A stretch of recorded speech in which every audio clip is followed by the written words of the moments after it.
இன்னைக்கு நான் உங்க நடுவில் பேச போறது நீ கர்த்தரின் தண்டாயுதம். எரேமியா 51 அதிகாரம் 20வது வசனம்.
சொல்லுங்க, நான் தண்டாயுதம்.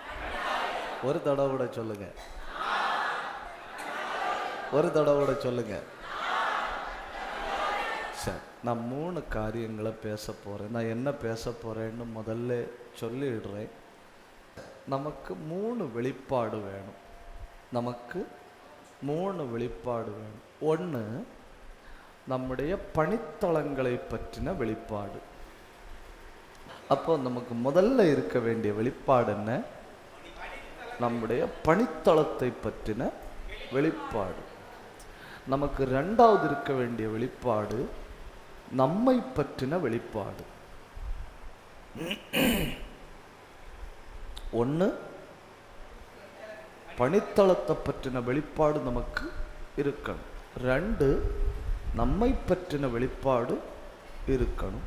3, ஆண்டவரை பற்றின வெளிப்பாடு. அப்போ நமக்கு என்னெல்லாம் வெளிப்பாடு இருக்கணும்?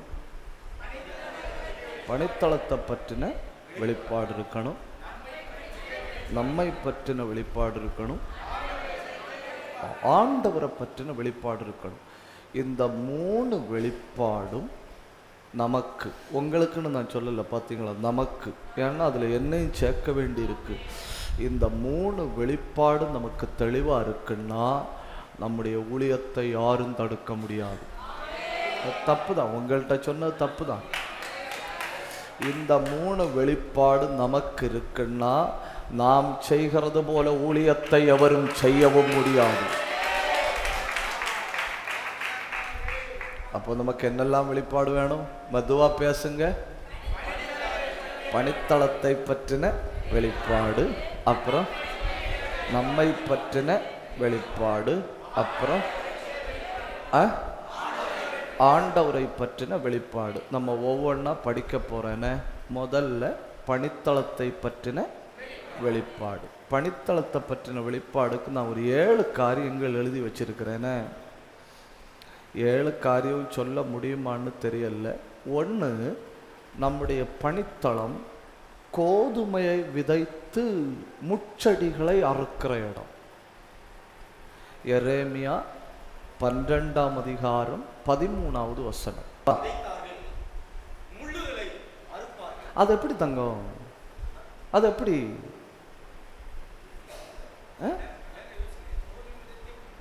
அது எப்படிதான்? இப்ப கோதுமையை விதைச்சு பதரை அறுத்தாங்கன்னு கூட பரவாயில்லை. விதைத்தார்கள், அறுக்கலைன்னா கூட பரவாயில்லை. நான் விதைச்சேன், விதைய ஏதோ பறவை தூக்கிட்டு போயிருக்கு. நான் விதைச்சேன், அறுக்கலைன்னா கூட பரவாயில்லை. ஏன் பரவாயில்லைன்னா நான் விதைச்சதை ஏதோ ஆவிகள் தூக்கிட்டு போச்சு. அப்போ விதைத்தார்கள், அறுக்கவில்லை, அது தப்பு கிடையாது. ஏன்னா விதைகளை ஏதோ தூக்கிட்டு போச்சு. இனி நான் விதைத்தேன், பதரை அறுத்தேன்னா கூட பரவாயில்லை. நான் விதைத்த விதை ஒழுங்கா சாகல்ல. நான் விதைத்த விதை ஒழுங்கா சாகல்ல. அப்போ விதைத்து எதையும் அறுக்கலைன்னாலும் பரவாயில்லை. நான் விதைச்சு பதற அறுத்தாலும் பரவாயில்லை. எப்படி நான் விதைச்சிட்டு முள்ள அறுக்க முடியும்? எப்படி? அப்படின்னா 2 காரியம் நடந்திருக்கேன் பணித்தளத்தில். ஒன்று, நான் விதைத்த விதைகள் அன்றே திருடப்பட்டிருக்கிறது.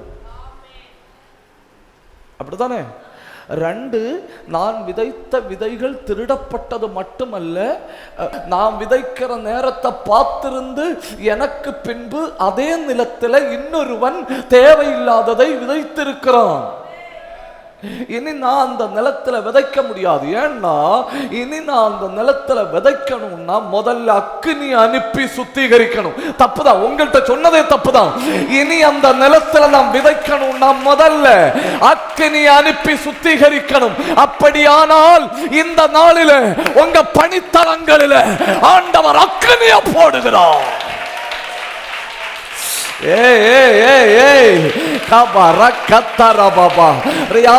கண்ணை மூடி பற்றி பிடிங்க, கண்ணை மூடி பற்றி பிடிங்க.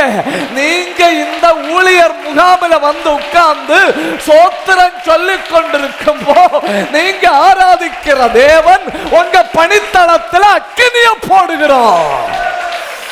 ரூடபதன கபக்கந்தரா ரெந்தல் கபத்தனாதியாத்தனா அல்பந்தராதியா உடந்தராதியா ரேக்கந்தராதியா. சில ஆண்டுகளாய் சத்துரு விதைத்துக் கொண்டிருக்கிற சேதங்கள் இப்பொழுது எரிகிறது. ஏய் கபர கத்தனாதியா கத்துரிபி ரியாந்தல் கபத்துரிபி அல்கபர சந்தரபரபா பற்றி பிடிங்க.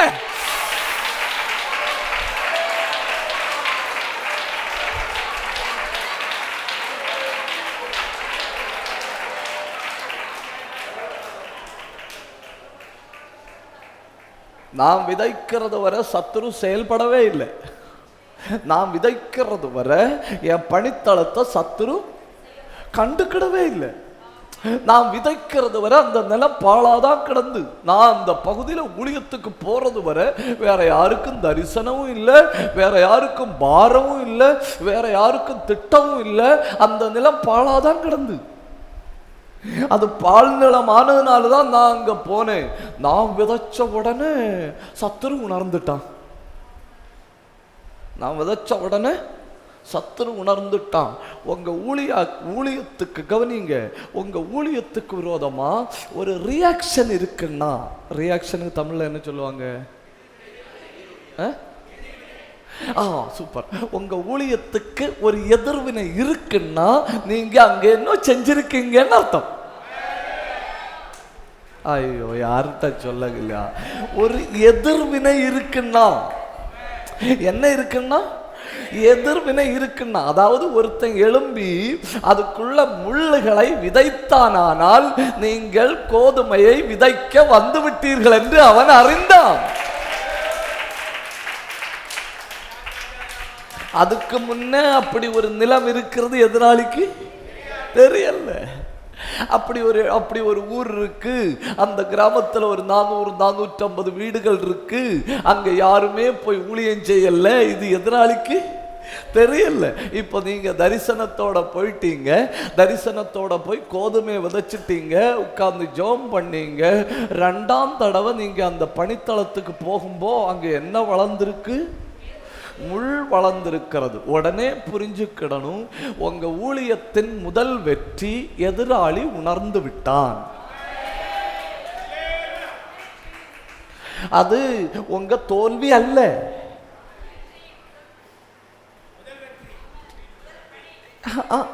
அவன் எழுப்பி இருக்கான் இல்ல, அவன் எழுப்பி இருக்கான் இல்ல, நீங்க அங்க போனதுனால தானே அவன் எழும்பினான். இப்பதானே அந்த ஊருக்குள்ள சுவிசேஷம் நுழையக்கூடாது, எங்க ஊர்ல பாஸ்டர் வரக்கூடாது, எங்க ஊர்ல யார் வீட்டுக்குள்ள ஜெபம் பண்ணப்படாதுன்னு அவன் சொல்றான்னா நீங்க அங்க போய் பாதிப்பை ஏற்படுத்தி இருக்கிறீர்கள்.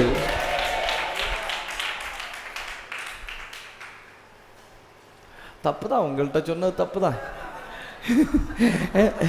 நீங்க அங்க போய் பாதிப்பை ஏற்படுத்தினதினால் அவன் உணர்ந்துட்டான்.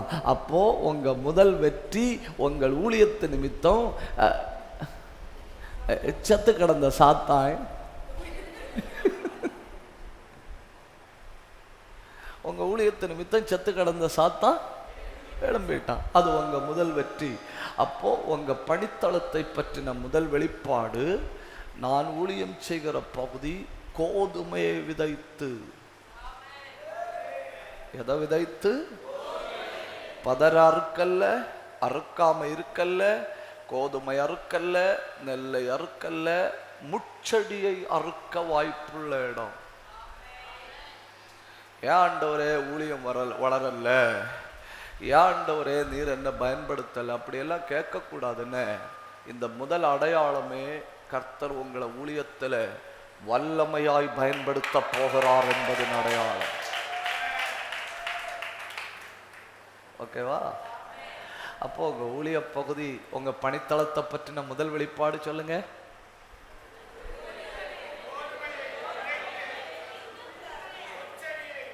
ம் 100 வீட்டில் ஏறி இறங்கினேன் பாஸ்டர். இந்த தடவை ஞாயிற்றுக்கிழமை என்ன ஆனாலும் 10 பேராவது வந்துடுவனும். நான் சொல்றேன், ஒருத்தனும் வரமாட்டான்.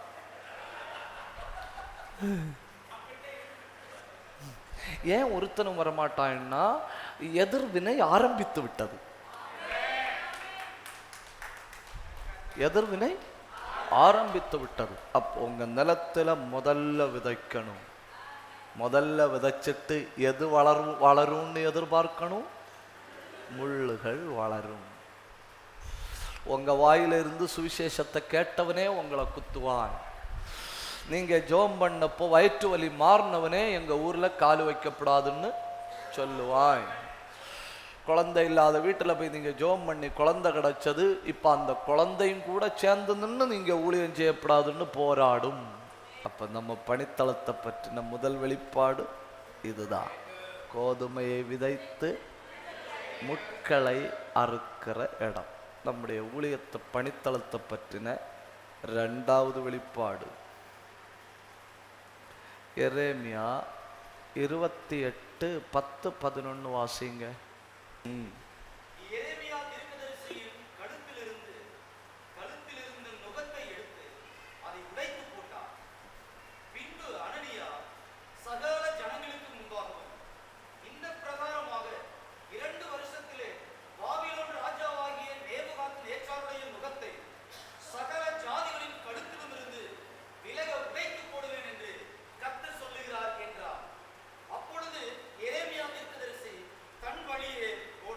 எல்லாரும் அந்த 2 வசனத்தையும் கொஞ்சம் கவனிங்க.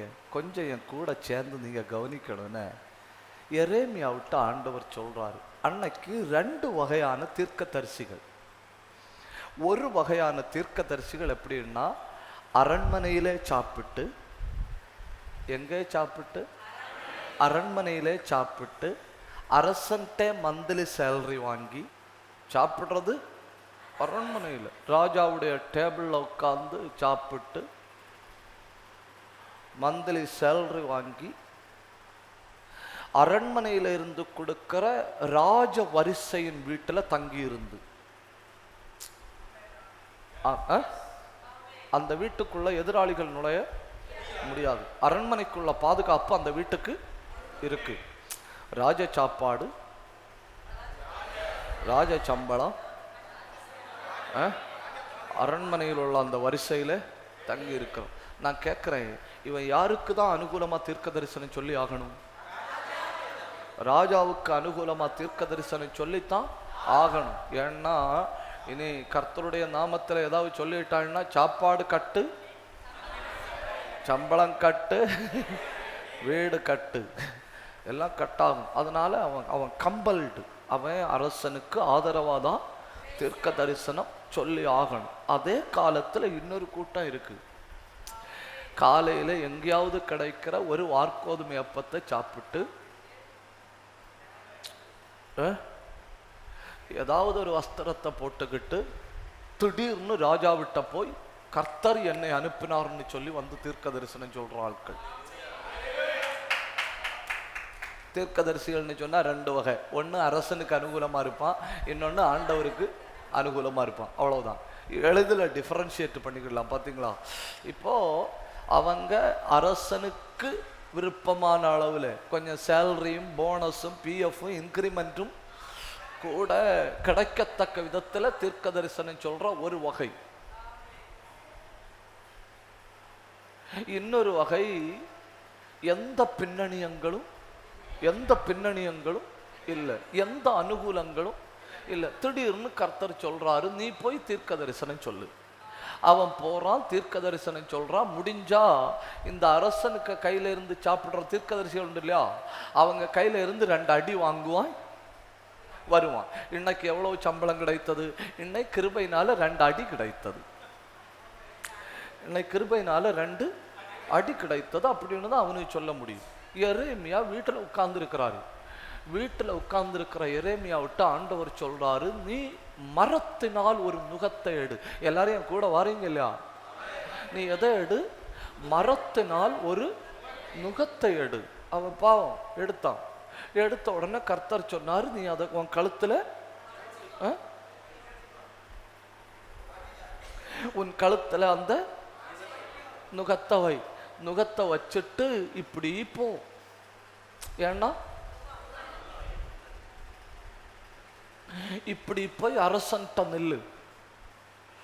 அரசன்ட்ட நின்னான். உடனே அரசன் கேட்கிறான், உனக்கு என்ன ஆச்சு?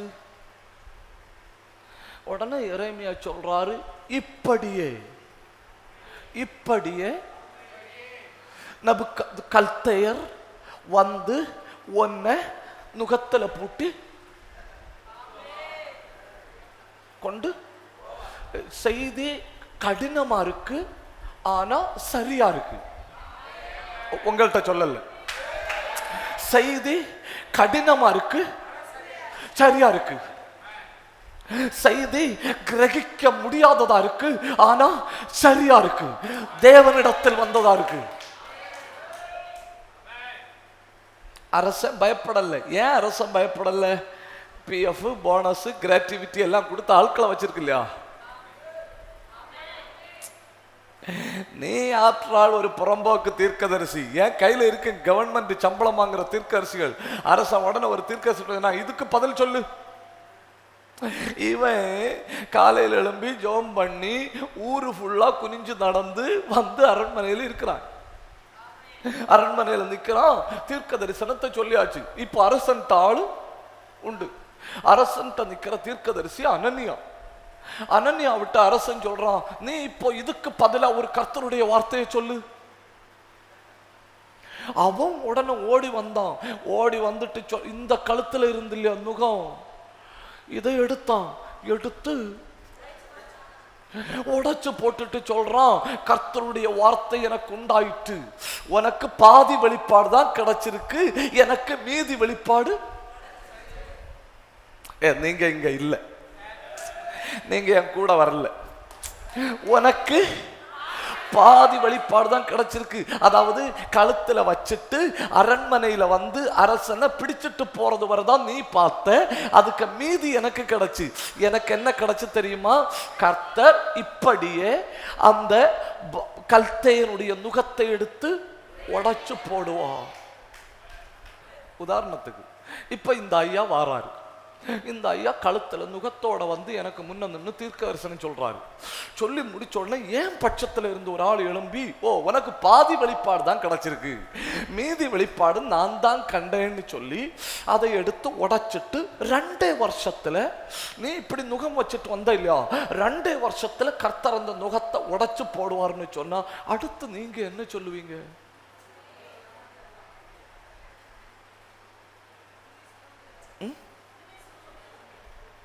அந்த இடத்துல அந்த முடிவுல 2 வார்த்தை போட்டு பாத்தீங்களா? எரேமியா வாசிங்க.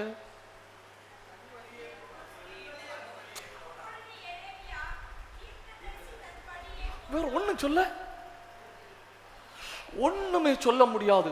ஏன்னா என் கழுத்துல இருந்த நுகத்தை எடுத்து அவன் உடைச்சிட்டான்.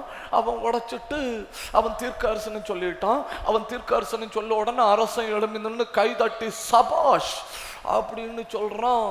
ஒண்ணுமே சொல்ல முடியாது. கடைசியில என்ன பண்ண மட்டும்தான் முடியும்? சரி, நமக்கு நம்ம வேலையை பார்த்துட்டு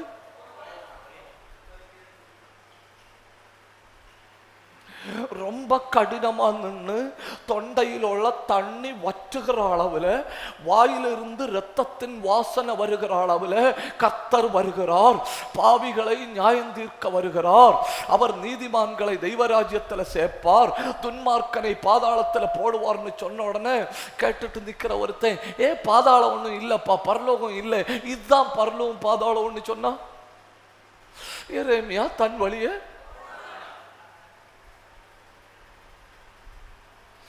அப்போ ஒண்ணு, என்னுடைய பணித்தளம் என்பது கோதுமையை விதைத்து முச்சடியை அறுக்கிற இடம்.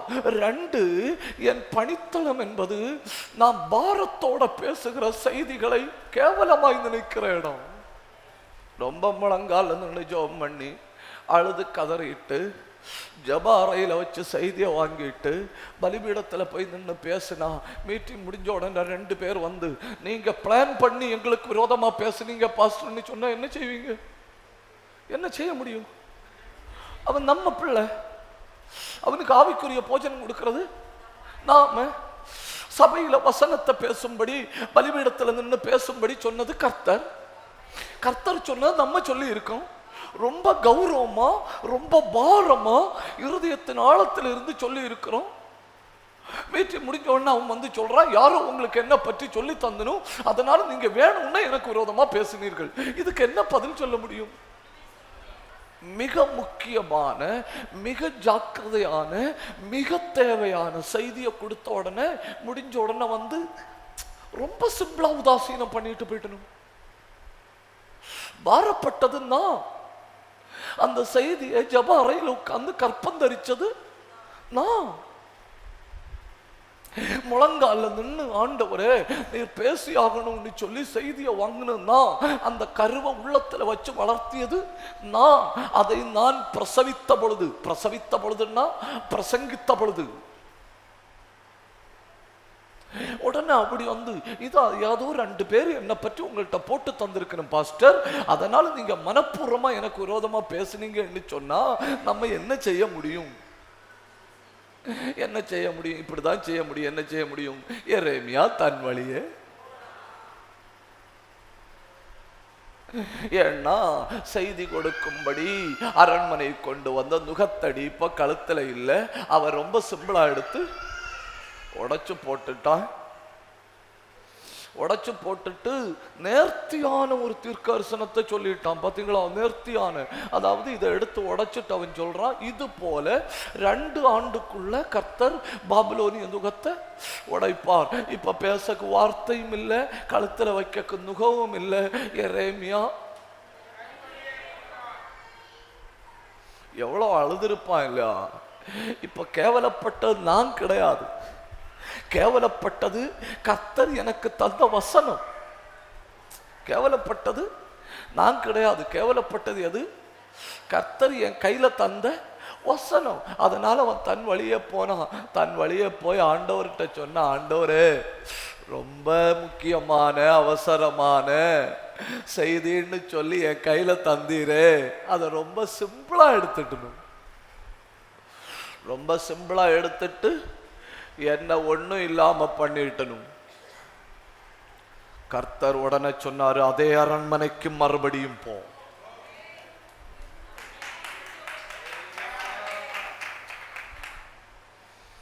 அதே அரண்மனைக்கு மறுபடியும் போய் அதே அரண்மனையில் எழுமி நில்லு. அரண்மனையில் எழுமி நிற்கும்போ அதே அனனியா கேட்பான், இப்பொழுது என்ன செய்தின்னு. உடனே நீ சொல்லணும், இப்பொழுது உள்ள செய்தி என்ன தெரியுமா? இந்த ஆண்டில நீ சாவாய்.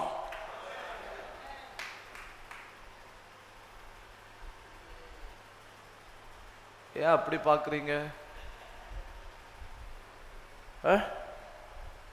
நம்ம அண்ணா உடனே முடங்கி படுத்து, ஆண்டவரே ஏன் இப்படி பண்ணிட்டார்கள், இனி நான் அந்த சபையில பிரசங்கம் பண்ணவே மாட்டேன். நான் என்ன பேசினாலும் அதுல இருந்து குறை கண்டுபிடித்து விடுகிறார்கள். நான் என்ன பேசினாலும் இவர் தெரிஞ்சு வச்சுட்டு பேசுறாருன்னு சொல்லி விடுகிறார்கள். நான் என்ன பேசினாலும் என்ன மோசமா வர்ணிக்கிறார்கள். இனி நான் உயிரோடு இருக்கும் காலம் எல்லாம் அந்த பலிபீடத்துல நான் பேச மாட்டேன் அப்படிங்கிற ஒரு முடிவுக்கு தானே நம்ம வருவோம். ஆனா எரேமியா அப்படி இல்லை. போய் உட்கார்ந்து ஜோம் பண்ணி தரிசனத்தை கொஞ்சம் கூட தீட்டி கொஞ்சம் கூட கூர்மையாக்கி அவமானப்பட்ட அதே இடத்துல போய் நிற்கிறான். அவமானப்பட்ட அதே இடத்துல போய் நின்று சொல்றான், நுகத்தடிய வச்சது கர்த்தர், ஆனா நீ கர்த்தருடைய செய்திக்கு கொடுக்க வேண்டிய மதிப்பை கொடுக்கல, நீ கர்த்தருடைய வசனத்துக்கு கொடுக்க வேண்டிய மதிப்பை கொடுக்கல, நீ கர்த்தருக்கு கொடுக்க வேண்டிய கனத்தை கொடுக்கல. அதனால கர்த்தர் சொல்லுகிறதாவது, இந்த ஆண்டுல எப்படி இருக்கும் இல்லையா? அனன்யா மரிச்ச அன்னைக்கு அரண்மனை மொத்தம் எல்லாரும் என்ன சொல்லி இருப்பனும், என்ன சொல்லி இருப்பனும், எரேமியா கர்த்தருடைய மனிதன். ஏன் தப்புதான், எரேமியா கர்த்தருடைய மனிதன், எரேமியா கர்த்தருடைய மனிதன். கிருப உள்ளவர்களே, ஜெபிக்கிறவர்களே, அபிஷேகம் உள்ளவர்களே, தேவனுடைய பிரசன்னத்தை சுமக்கிறவர்களே, உங்க கூட கர்த்தர் இருக்கிறார் என்பதற்கான சில அடையாளங்கள் உங்க தேசத்துல கர்த்தரே செய்வார். நல்ல கை தட்டணும், நல்ல வாய தரக்கடு. 2 நிமிஷம் ஆவியில போராடுங்க. பாபா கபா கத்தரா ரியா கந்தரா உடந்தரபா. போதல்ல போதல்ல, கண்ணை மூடி பற்றி பிடிங்க, அபிஷேகத்துல பற்றி பிடிங்க. பிரௌதா பக்கத்துரிபி ரியந்தர கந்துரிபி அல் காத்துரிபி ரியத்தரபரபா. இழந்து போன அதே தைரியத்தை மறுபடியும் தாராரு, அதே அபிஷேகத்தை மறுபடியும் தாராரு, அதே பலனை மறுபடியும் தாராரு. நல்ல கை தட்டி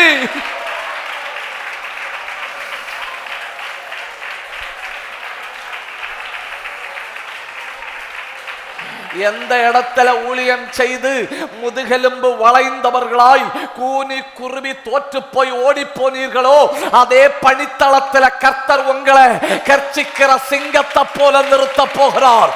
விருப்பம் உண்டுன்னா ஆண்டவரை துதித்தா போதும். சேம் பிளேஸ், அதே இடத்துல.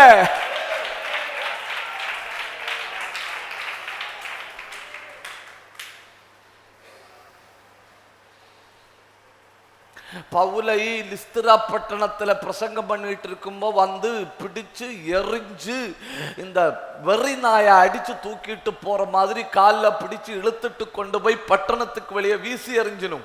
சீசர்கள் சுற்றி நின்று சோத்திரம் பண்ணி கொண்டு கையில் அவன் எழுந்து வேற பட்டணத்துக்கு போனான். அப்படியா? ஏன் அப்படி இல்லை, ஏன் பைபிள் சொல்லுது அவன் எழுந்து அதே பட்டணத்துல அதே பட்டணத்துல அதே பட்டணத்துல. நான் மனுஷன், அதனால நான் ஒருவேளை தோல்விகளை எதிர்கொள்ள வேண்டி வரலாம். ஆனா எனக்குள்ள இருக்கிறவர் தோற்று போகாதவர். நான் மனுஷன், அதனால நான் பிரச்சனைகளை எதிர்கொள்ள வேண்டி வரலாம்.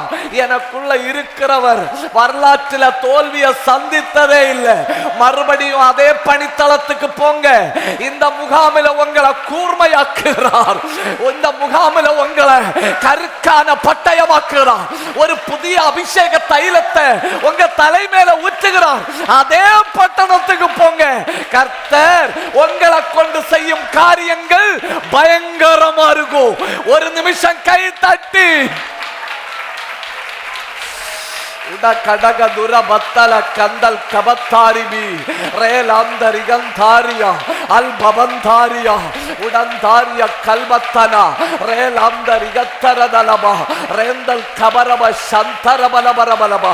சத்தம் போதல்ல, சத்தம் போதல்ல, சத்தம் போதல்ல. ஆவியில போராடுங்க, அபிஷேகத்துல போராடுங்க. நான் பார்த்து கொண்டிருக்கிறேன் இந்த கூடாரத்துல பயங்கர மகிமை. ஊழியக்காரர்கள் மேலும் ஊழியக்காரிகள் மேலும் ஒரு பலமான அபிஷேகம். நீ தோற்றிருக்கலாம், உன் கர்த்தர் தோற்று போவது இல்லை. அடா கபா தரா தலா ரீபக்கம் தராத்தியால் பக்கத்து லேக்க மனாத்தியா லே ஹந்தரதலா ரி அந்தரதலா உடந்தர சந்தரபபபபபா.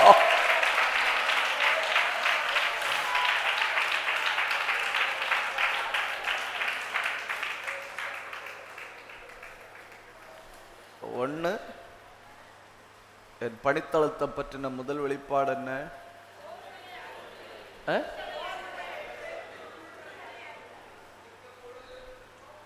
என் பணித்தளத்தை பற்றின முதல் வெளிப்பாடு, விதைக்கிறது கோதுமையும் அறுக்கிறது முள்ளும். என் பணித்தளத்தை பற்றின இரண்டாவது வெளிப்பாடு, மிகுந்த பாரத்தோடு கொண்டு போகிற செய்திகளை ரொம்ப உதாசீனப்படுத்திட்டாங்க.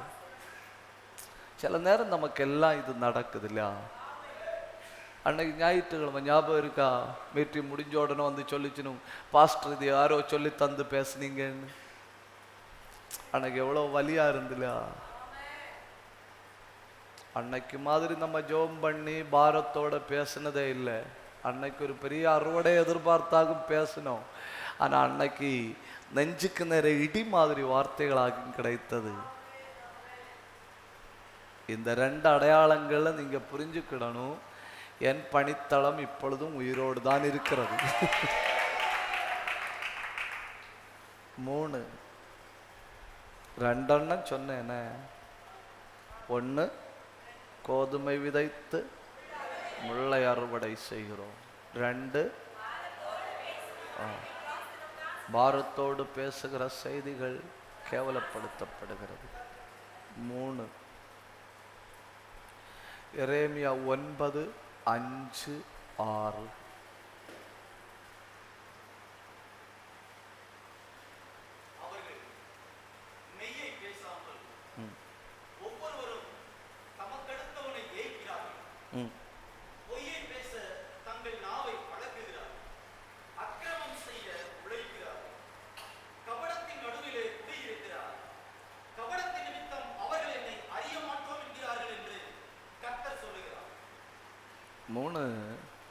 நம்ம பணித்தளம் பொய்யின் ஆவி நிரம்பின இடம். என்ன நிரம்பின இடம்? பொய்யின் ஆவி நிரம்பின இடம். ஒன்று யோசிச்சு பாருங்க, நமக்கு பங்கு சந்தையை பற்றி ஒண்ணுமே தெரியாது. ஆனா அவங்களுக்கு பங்கு சந்தையை பற்றி தெளிவான அறிவு. நமக்கு ஜிஎஸ்டியை பற்றி பெரிய அறிவு கிடையாது. ஆனா அவங்க ஜிஎஸ்டியை பற்றி அறிவெல்லாம் விரல் நுனியில வச்சிருக்கணும்.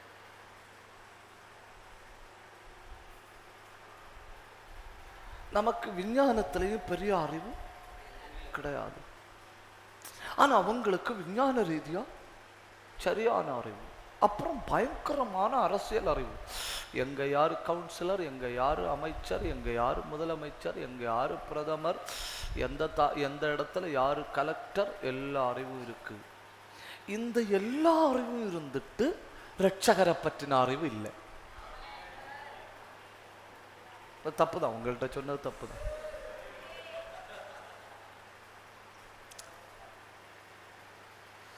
அதாவது இது அறியலைன்னாலும் நான் வாழலாம், இது அறியலைன்னாலும் தான் வாழலாம்.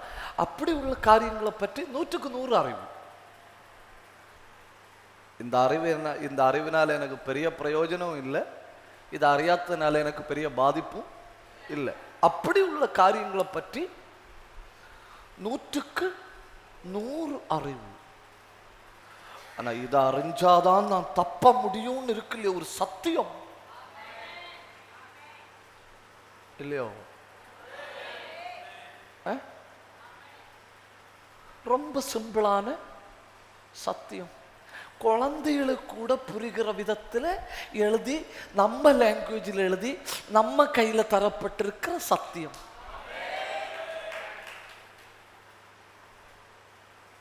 அதை பற்றின அறிவு சுத்தமா இல்லை. ஏன் இல்லை?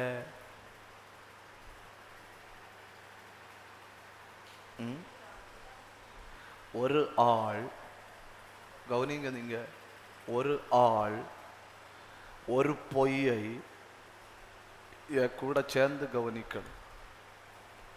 ஒரு நபர் ஒரு பொய்யை ஆழமாக நம்பிவிட்டால் அந்த நபரை உண்மையை நம்ப வைப்பது கடினம். நான் பைபிள்ல இருந்தே உதாரணம் சொல்லித்தாரேன். யாக்கோபுடைய காதுக்கு ஒரு செய்தி வருது. அது என்ன செய்தி? யோசேப்பு செத்து விட்டார். இது உண்மையா பொய்யா? பொய். யோசேப்பு செத்து விட்டாங்கிறது பொய். ஆனா பொய் ஆதாரத்தோட இல்ல பேசுது. என்ன ஆதாரம் இருக்கு அங்க? சத்தியத்துக்கு ஆதாரம் இல்லை. ஏன் ஆதாரம் இல்லை? ஆதாரம் தேவையில்லை. ஏன் நம்ம 10, 30, 40 ஆதாரங்களை அடுக்கி வைக்கிறோம்? ஏன்னா ஏதோ ஒரு பொய்யை நிரூபிக்க பார்க்கிறோம்.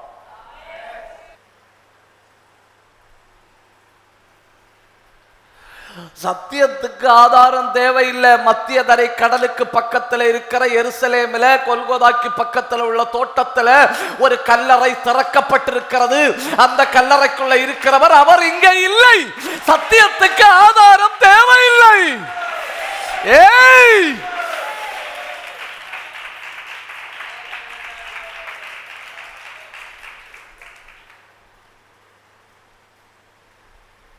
அப்போ அடுக்கடுக்கா எழுப்பி நின்று 50 ஆதாரங்கள் 100 ஆதாரங்கள்னு சொல்றாங்கன்னா ஏதோ ஒரு பொய்ய நிரூபிக்க பார்க்கணும். தப்புதான், உங்கள்கிட்ட சொன்ன தப்புதான். ஏதோ ஒரு பொய்ய நிரூபிக்க பார்க்கிறாங்க. யுவர் ஆனர், சத்தியத்துக்கு ஆதாரம்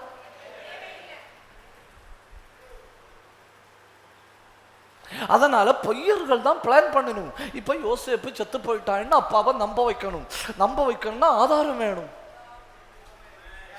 ஆதாரம் வேணும்னு சொன்ன உடனே யோசேப்பு கொல்லப்படல, உண்மைதான். ஆனா யோசேப்பின் பேர்ல ஏதோ ஒரு ஆடு கொல்லப்பட்டது. அதனுடைய ரத்தத்தை எடுத்து இந்த வஸ்திரத்துல தோய்த்து தகப்பன்கிட்ட கொண்டு போய் அப்படி சிம்பிளா கொடுக்குறாங்க இல்லையா? Strong evidence. என்ன ஸ்ட்ராங் எவிடன்ஸை கொடுத்துட்டு சொல்றாங்க. எவ்வளவு டாக்டா பேசுறாங்கன்னு பாருங்க. எங்களுக்கு கிளியரா தெரியல. ஏன்னா நாங்க வீட்டில் இருந்து கிளம்பும்போது உங்களுடைய குமாரன் வீட்டில் யாக்கும் இருந்தது. இது உங்களுடைய குமாரனுடைய வஸ்திரமோ பாரும்.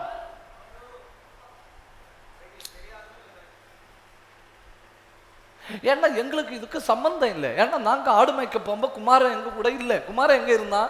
வீட்டுல இருந்தான். ஆனா வழியில வச்சு நாங்க இந்த வஸ்திரத்துக்கு கண்டோம். ஒரு டவுட்டா இருந்ததுனால எடுத்துட்டு வந்தோம். இது உங்களுடைய குமாரனுடைய வஸ்திரம் தானான்னு ஒண்ணு கிளியர் பண்ணிக்கிடும்.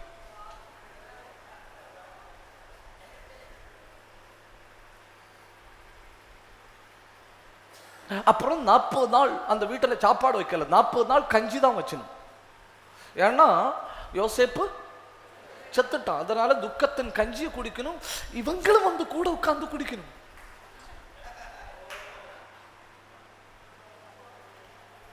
ரூபன் அப்பாக்கு முதுகுல தடவிட்டு சொல்றான், அப்பா நீ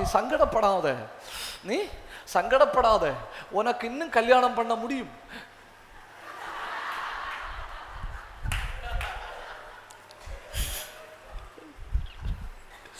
ஒரு யோசேப்பு என்ன 9 யோசேப்பு அவரை பிறக்க பண்ண வேண்டிய கிருபையை கர்த்தர் உனக்கு. அப்புறம் யூதா வந்து தடவி கொடுக்கிறான். யூதா வந்து தடவி கொடுத்துட்டு சொல்றான், அப்பா யோசேப்பு தானே போனா, நாங்க 10 பேர் இருக்கிறோம் இல்லையா? அதாவது சொந்த தகப்பன் பிள்ளை செத்து போன நினைச்சு அழுதுட்டு இருக்கும்போ அதுக்கு கூட உட்கார்ந்து சோத்திரம் பண்ண ஒரு கிருபை வேணும் இல்லையா?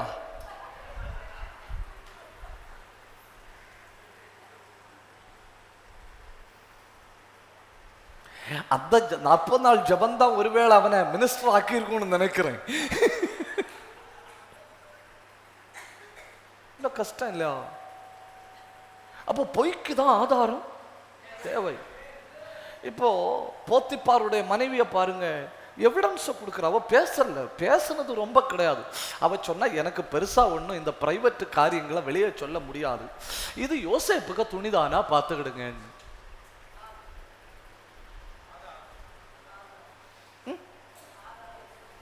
ஆதாரம் போத்திப்பார் உடனே எடுத்து பார்த்துட்டு சொல்றான், இந்த வேஷ்டி யோசேப்புக்கு தான், இந்த ஷர்ட்டும் யோசேப்புக்கு தான்.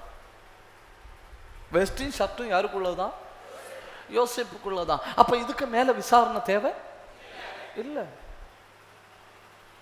பொய் எப்பவுமே ஆதாரத்தோட தான் பேசும். நான் மொபைல் ரெக்கார்டு எடுத்து காட்டுறேன், நான் எல்லாம் பேசுனதெல்லாம் ரெக்கார்டு பண்ணி வச்சிருக்கேன்னு எல்லாம் பேசணும் இல்லையா? அவன் ஏதோ பொய்யை நிரூபிக்க பார்க்குறான். தப்பு தான், உங்கள்கிட்ட சொன்னது தப்பு தான்.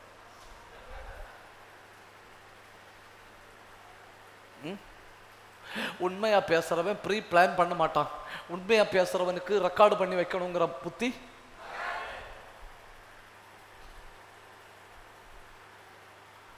அத போய் உங்கள்கிட்ட சொன்னேன் பாருங்க, தப்புதான்.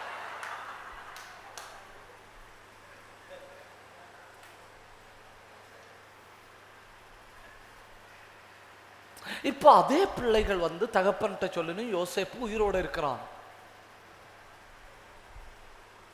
இதே வாய் தான் 13 வருடத்துக்கு இல்லைன்னா ஒரு 18-20 வருடத்துக்கு முன்னே சொல்லிச்சு யோசேப்பு செத்துட்டான். இப்போ அதே வாய் தான் சொல்லுது உயிரோடு இருக்கிறான். அடுத்த வசனம் சொல்லுது யாக்கோபு அவர்களை நம்பவில்லை. ஏன்?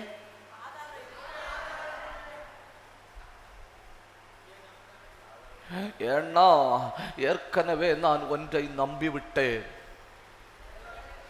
ஏற்கனவே நான் ஒன்றை நம்பிவிட்டேன். அப்போ நம்ம பணித்தளங்கள்ல இருக்கிற ஆட்களுக்குள்ள காங்கிரீட் அளவு உறுதியாக ஒரு பொய் விதைக்கப்பட்டு விட்டது. அதை உடைக்க உங்களுக்குள்ள இருக்கிற அபிஷேகம்.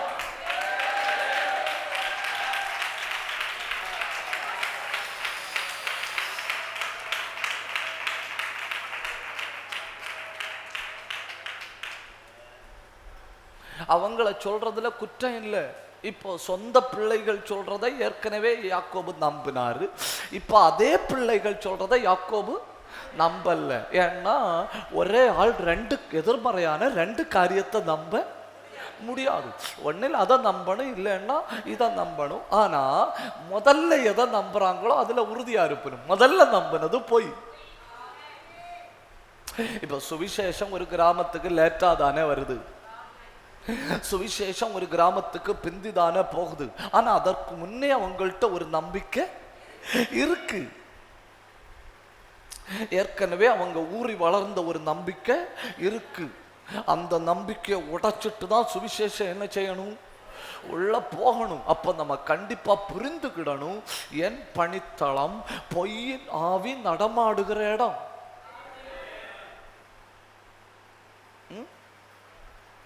என் பணித்தளம் பொய்யின் ஆவி நடமாடுகிற இடம். நம்மள்கிட்ட வந்து சொல்லணும், நீங்க தைரியமா ஊழியம் செய்யுங்க, நாங்க உங்க கூட இருக்கிறோம், என்ன உதவி வேணாலும் பண்றோம். இதே தான் எதிராளிகிட்டையும் போய் சொல்லணும். நம்மள்கிட்ட என்ன சொல்லிச்சுன்னு, நீங்க தைரியமா ஊழியம் செய்யுங்க, நாங்க உங்க கூட இருக்கிறோம், என்ன உதவி வேணாலும் பண்றோம். எதிராளிகிட்ட போய் என்ன சொல்லணும்? என்ன வந்தாலும் அவனை ஊர்ல வாழ விடப்படாது, என்ன உதவி வேணாலும் நாங்க பண்ணலான்னு.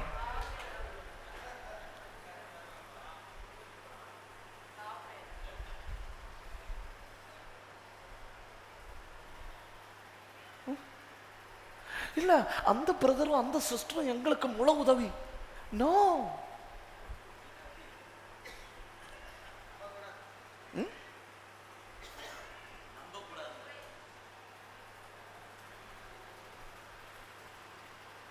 அது அப்படிதான் இருக்கும். அது அப்படிதான் இருக்கும். ஏன்னா நம்முடைய பணித்தளம் அப்படிப்பட்டது. இனிதான் கொஞ்சம் கொஞ்சமா சத்தியம் என்ன செய்யணும்? உள்ள போகணும். சத்தியம் உள்ள போக போக யாரும் சொல்லாமலே பொய் தோற்கடிக்கப்பட்டு ஓடிவிடும்.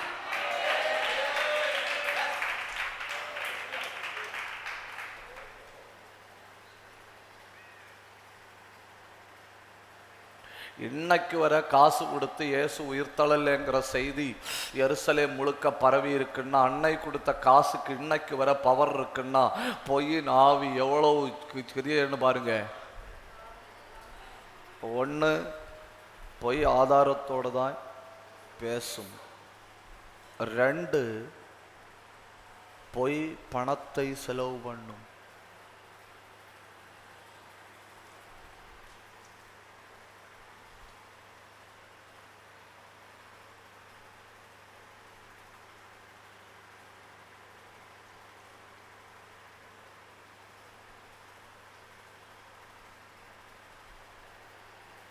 போய் பணத்தை செலவு பண்ணு. நான் கேட்குறேன், இயேசு உயிரோடு இருக்கிறாருன்னு ஊர் முழுக்க போய் சாட்சி சொன்ன சீசர்களுக்கு யாராவது 5 ரூபா கொடுத்துருமா?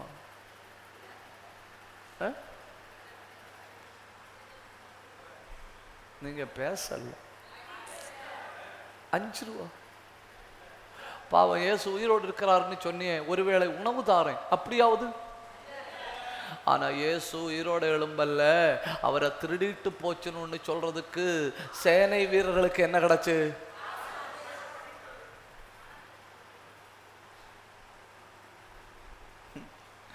சில ஆட்கள் என்ன நினைக்கிறேன்னு தெரியுமா? நம்ம பணத்தை கொடுத்து ஆட்களை சுவிசேஷத்துக்குள்ள கொண்டு வரோன்னு. ஐயோ ஐயோ, என்ன கொடுமை இல்லையா? பொய்க்கு தான் பணத்தை செலவிட வேண்டி வருது.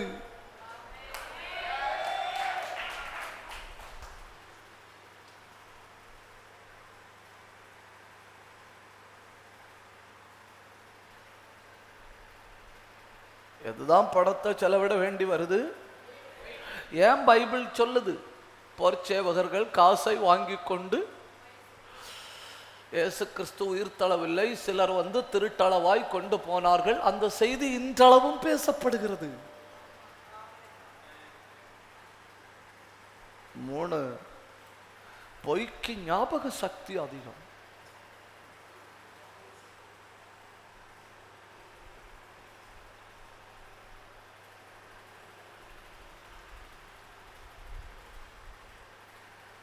இல்ல, சத்தியத்தை பேசுறவன் ஞாபகத்தில் வைக்க தேவையே இல்லை. ஏன்னா இந்த சத்தியம் தான் உயிரோடு இருக்கிற காலம் மொத்தம் நான் என்ன செய்ய போறேன்? பேச போறேன்.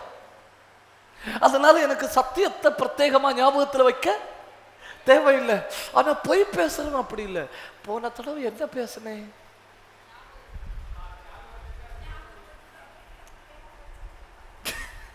என்ன கஷ்டம் இல்ல?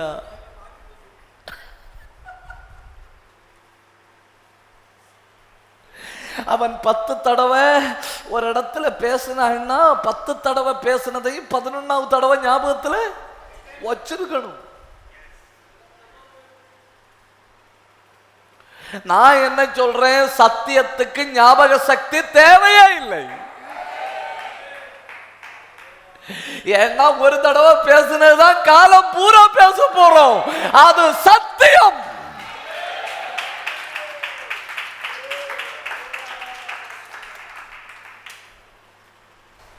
பொய்க்கு ஆதாரம் தேவைப்படுது, பொய்க்கு பணம் தேவைப்படுது, பொய்க்கு ஞாபக சக்தி தேவைப்படுது. 4, பொய் வேகமானது. பொய் வேகமானது.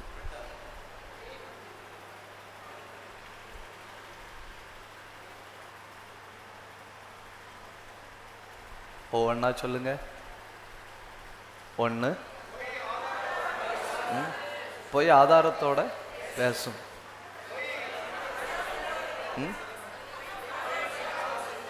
பொய் பணத்தை செலவு பண்ணும். பொய்க்கு ஞாபக சக்தி அதிகம். பொய் வேகமாகி செயல்படும். இந்த உலகத்தில் ரொம்ப வேகமானது சூப்பர் சோனிக் ஏரோப்ளைன் இல்லை. இந்த உலகத்தில் ரொம்ப வேகமானது பொய். இந்த உலகத்தில் ரொம்ப வேகமானது பொய். இந்த உலகத்தில் மிக வேகமான ஒரு கருவியை சொல்லுங்க, நான் இந்த மேடையில் நின்று சொல்லுவேன், அந்த கருவியை விட வேகமானது பொய். விண்வெளிக்கெல்லாம் போகும்படி ஏவி விடுறாங்க இல்ல விண்கலம், அந்த விண்கலத்தை விட வேகமானதாக்கும் பொய். ஏன்னா பொய்யிட்ட ஆதாரம் இருக்கு, பொய்யிட்ட பணம் இருக்கு, பொய்க்கு ஞாபகம் இருக்கு. உண்மையிட்ட ஆதாரம் இல்லை, உண்மையிட்ட பணம் இல்லை, உண்மைக்கு சுத்தமா ஞாபகம் இல்லை. நல்ல ஒரு உற்சாகத்தோட ஒரு அல்லேலூயா சொல்லுங்க. 1, பொய் ஆதாரத்தோடு தான் பேசும். யாராவது தயவு செஞ்சு நீங்க யாராவது பாஸ்டர் என்கிட்ட எவிடன்ஸ் இருக்குன்னு சொன்னா உடனே நீங்க புரிஞ்சுக்கணும் அவன்கிட்ட பேய் இருக்கு. ஓவர் ஆதாரம் அடுக்கி வைக்கிறான்னா அவன்கிட்ட பேய் ஓவரா இருக்கு.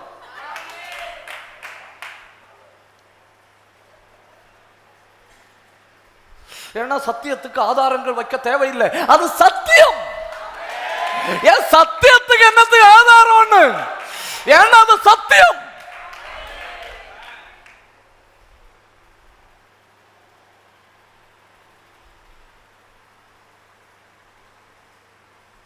தெரியுமா, கோர்ட்ல பொய்யான ஆதாரங்கள் இல்லைன்னு வைங்க, ஒரு வக்கீலே போதும். அவரு குற்றவாளியை கொண்டு நிறுத்தணும், உண்மையை சொல்லணும், தண்டனையை கொடுக்கணும்.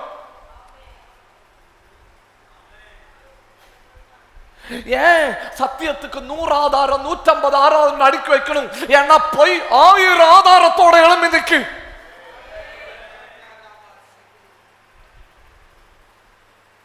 அந்த பொய்ய மொத்தம் உடைக்கிற மாதிரி பேசணும் யாரு? இந்த சத்தியத்துக்கு நிற்கிற வழக்கறிஞர். ஏன்னா பொய் தான் கூடுதல் ஆதாரத்தை.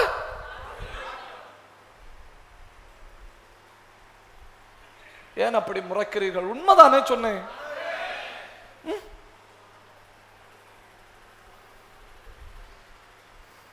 இவர் ஆனார், அவன் தான் குத்துனான், நான் கண்ணால கண்டேன். 5:30 மணிக்கு குத்தினான். குத்தின உடனே குத்தப்பட்டவர் செத்து போனார். இவன் ஓடி தப்பினான், நான் கண்டேன், நான் பிடித்து கொண்டு வந்தேன் இவனை தண்டிக்கவும். முடிஞ்சு இல்லையா? ஆனா அவன் அப்படி இல்ல, அவன் சரியான ஒரு வக்கீல பிடிச்சிருக்கான். அந்த வக்கீல் ஆதாரங்களை வைக்கிறாரு. என் கட்சிக்காரர் குத்து நடந்த இடத்தில் இல்லை.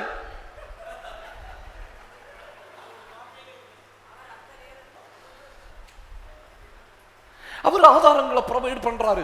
5:30க்கு குத்து நடந்துன்னு இந்த கண்ட சாட்சி சொல்றாரு.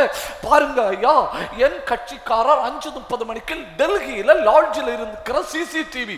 நான் கேட்கிறேன், டெல்லியில லாட்ஜில் 5:30 மணிக்கு இருக்கிறவர் 5:30 மணிக்கு எப்படி இங்க கொலை பண்ண முடியும்? என் கட்சிக்காரர் என்ன ஏ ஐயான்னு.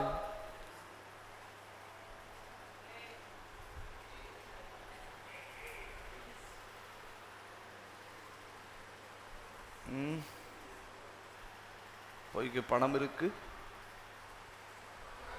பொய்க்கு ஆதாரம் இருக்கு, பொய்க்கு ஞாபகம் இருக்கு, வேகமா இருக்கு. 4-5 பொய்க்கு பின்னணியம் அதிகம். பின்னணியம், பேக்ரவுண்ட்.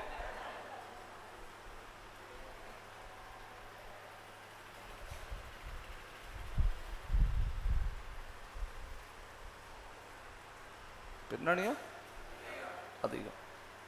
இப்போ 10 பேர் இருக்கிறாங்க இல்லையா, 10 பேர் இருக்கிறாங்க இல்லையா இவரானர், அவங்க சண்டை போட்டிருக்கணும். சண்டை போட்டு 8 பேர் சொல்லியிருக்கணும், இல்லப்பா யோசேப்பு செத்தான். 2 பேர் என்ன பண்ணியிருக்கணும், டேடி இல்லை இவங்க போய் சொல்லணும். நானும் தம்பி கண்டான், அவன் சாகல்ல, இவங்க அவனை விற்றணும் அப்படின்னு இந்த குரூப் 2 ஸ்பிளிட் ஆகியிருக்கணும். ஆனா பொய்க்கு பின்னணியத்தில் இருக்கிற ஐக்கியம்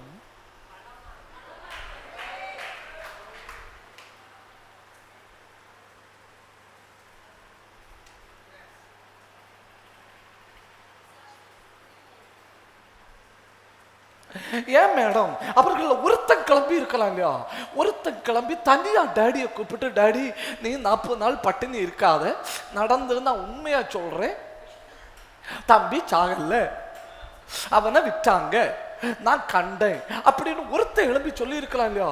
பொய்க்கு இருக்கிற ஐக்கியம் உலகத்துல எதுக்குமே.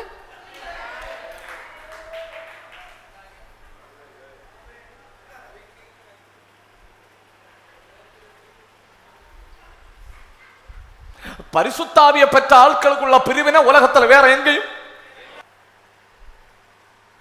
ஆவிய பெற்றோன்னு சொல்லுவோம், அடரா பிடுறா எப்படி அவனை விடலாம்? நம்மள்கிட்ட இருக்கிற பிரிவினை எவர்கிட்டையும் இல்ல, பொய்க்கு இருக்கிற ஐக்கியம் எவர்கிட்டையும்.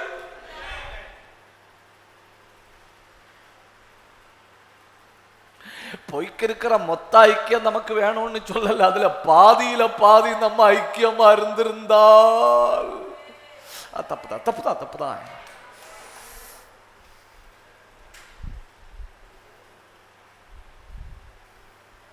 இப்ப நம்மள 10 பேர் ஒரு உண்மையை பேச கிளம்பி போறோம்னு வைங்க, உண்மையை பேச கிளம்பி போறோம். நம்மள 10 பேர், இந்த பக்கத்துல 4 பேர், இந்த பக்கத்துல 4 பேர் 8, நான் 1 9, நீங்க ஒன்று 10 பேர் ஒரு காரியத்தை பேச கிளம்பி போறோம். இப்ப 20 வெள்ளிக்காசு, 20 வெள்ளிக்காசுன்னா உங்களுக்கு 2 2 2 2 2 2 2 2. உங்க 9 பேரை அட்ஜஸ்ட் பண்ணாலும் என்ன அட்ஜஸ்ட் பண்ண முடியாது. நான் என்ன சொல்லுவேன் தெரியுமா? வழியில வச்சே எனக்கு 4 வெள்ளிக்காசு தந்தா நான் அப்பாவிட்ட சொல்லலாம், இல்லை நான் மாற்றி தான் சொல்லுவேன்.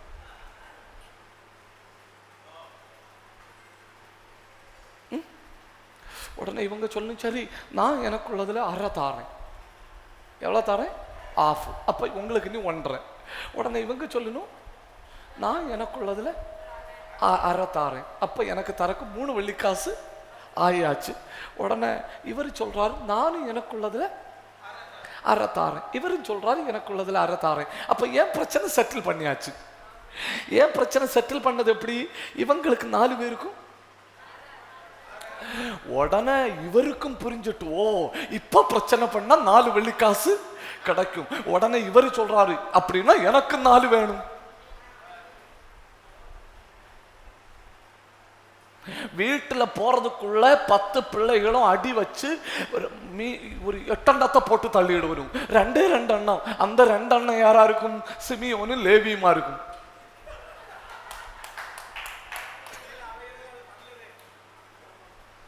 அவங்க 2 பேரும் ஊர்ல போய் தகப்பன்ட்ட சொல்லணும், அப்பா எங்களுக்கு தெரியாது, என்ன நடந்துன்னு தெரியாது, ஆடு மேய்ச்சிட்டு வந்தா வார வழியில 8 பாடி அதுல கிடந்து,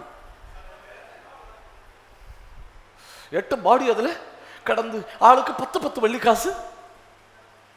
அப்படித்தானே நம்ம யோசிக்கிறோம். ஆனா அவங்க அப்படி பண்ணலையே. என்ன ஐக்கியம் இல்லையா?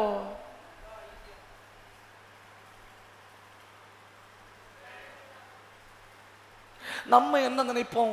ஆண்டவரே சத்துருக்களுக்குள்ள ஒரு பிரிவினையை போடும், அவர்கள் ஆலோசனையை அபத்தமாக்கும், அவங்க மாறி மாறி சண்டை போடுற அளவுல ஏதாவது ஒண்ணு பண்ணி வையும் ஆண்டவரேன்னா அவன் ஸ்ட்ராங்கா இருக்கிறான்.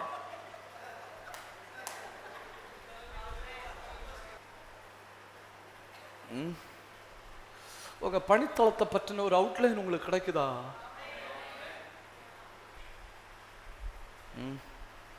அடுத்து 5 அண்ணன் சொன்னேன் இல்லையா? 6 பொய்க்கு தாக்கம் அதிகம்.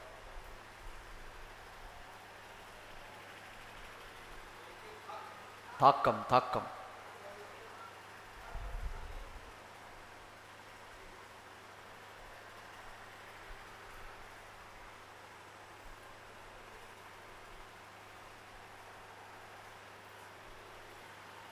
சத்தியத்தை எல்லாம் கேட்ட 5 நிமிஷத்திலே மறந்து போயிடுங்க.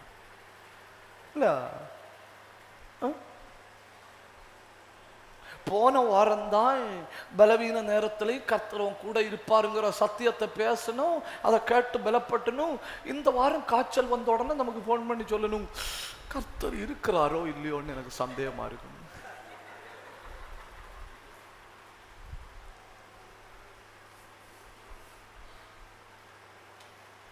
பொய்க்கு தாக்கம் அதிகம்.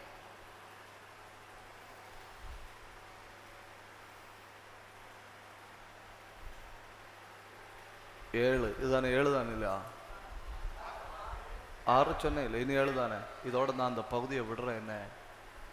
பொய் மறுபடியும் மறுபடியும் பேசுகிறவனை உண்மை என்று நம்ப வைக்கும். மறுபடியும் மறுபடியும் பேசுகிறவனை உண்மைன்னு நம்ப வைக்கும்.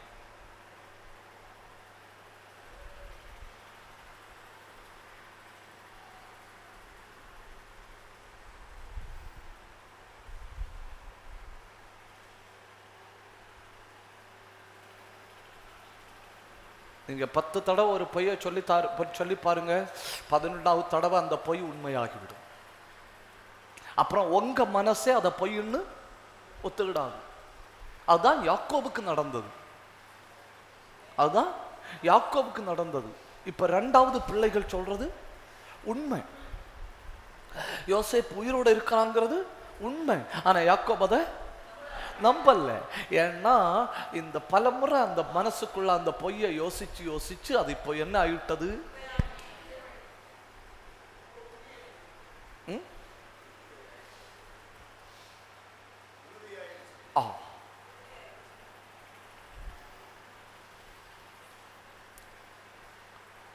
நான் ஒரு 10 பொய்களை சொல்லட்டா?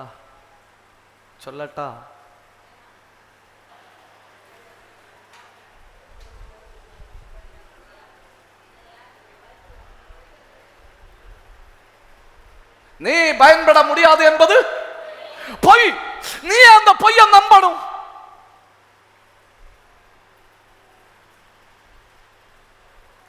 ஏன் நீங்க பயன்பட முடியாதுன்னா உலகத்தில் எவனும் பயன்பட முடியாது. கர்த்தர் உங்களை பயன்படுத்த முடியும். அதுதான் உண்மை. அப்படின்னா இத்தனை காலம் நான் பயன்பட முடியாது அப்படின்னு சத்துரு உனட்ட சொல்லி இருந்தா இல்லையா? அது போய் அதை நீ நம்பி விட்டாய். இந்த பகல்ல நீங்க சொல்லணும், கர்த்தர் என்ன பயன்படுத்த போகிறார். கை தட்டி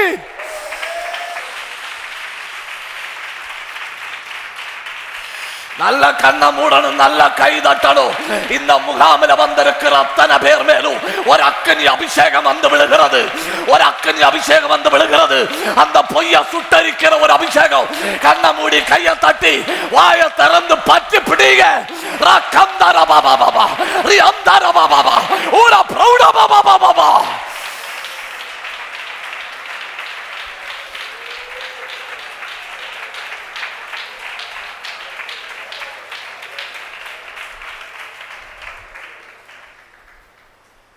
ஒன்னாவது பொய் என்ன? நீங்கள் பயன்பட முடியாது என்பது பொய். நான் சொல்றேன், நீங்க பயன்படலைன்னா எவரும் பயன்பட முடியாது. உங்களை தொட்டது பயன்படுத்தும்படி, உங்களை அழைச்சது பயன்படுத்தும்படி, உங்களை ரட்சித்தது பயன்படுத்தும்படி, எல்லாவற்றுக்கும் மேல சரியான நேரத்தில் உங்களை அபிஷேகம் பண்ணது உங்களை பயன்படுத்தும்படி. ஆவியானவர் என்ன பலமா ஏவுகிறார்னு சொல்றவங்க மட்டும் ஒன்னு கை தட்டி ராந்தா லக்க துனா மகத்துரிபி ரேல கந்தியத்துனிபி உடபத்துனியே பிடிக்குது. கண்ணை மூடி பற்றி பிடிங்க. பாபா சக்கத்தரபா ரியாந்தரபா. சிலரால் அடக்க முடியாத அபிஷேகம். கண்ணை மூடி கையை தட்டி வாயை திறந்து இருக்கிற இடத்துல பெற்றுடுங்க. ரகா சகா தனா ரி கந்த கத்தரா உட பபதன கபதன கடக துரபலபலபலபா ரேலந்தரபலப சந்தரபலபலபலபா ரியாந்தரபலபா. உங்களை கையில எடுக்க போறாரு, உங்களை பயன்படுத்த போறாரு. நீ தண்டாயுதம். இந்த உலகத்துல கர்த்தர் உங்களை தமது கையின் கருவியாக பயன்படுத்த போகிறார்.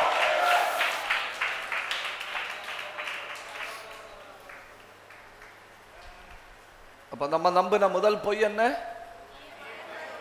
நம்பர் 2, உனக்கு குழந்தை பிறக்காது என்பது பொய். எது பொய்? நீ பயன்பட முடியாது என்பது சாத்தான் பரப்பின பொய். உனக்கு குழந்தை பிறக்காது என்பது சாத்தான் பரப்பின பொய். 100 வயசை தாண்டின ஆபிரகாமுடைய மனைவியின் கற்பத்துக்குள்ள ஒரு உயிருள்ள விதையை போட தெய்வத்தால முடியுமானா? எலிசபெத்துக்கு சகரியாவுக்கும் உள்ள ஒரு சந்ததியை போட கர்த்தரால முடியுமானா? ரூத்துக்கு ஒரு சந்ததியை கொடுக்க கர்த்தரால முடியுமானா? ஈசாக்கின் மனைவியாகிய ரெபெக்காள் கற்பம் திறந்து பிறக்க முடியுமானால்? சிம்சோனை மனோவாவின் குடும்பத்திலிருந்து உற்பத்தி பண்ண முடியுமானால்? அன்னாளுடைய கற்பத்திலிருந்து ஒரு சாமுவேல் பிறக்க முடியுமானால்? இதெல்லாம் முடியும்னா உனக்கு கர்த்தர் குழந்தைய தருவார். இது சத்தியம்.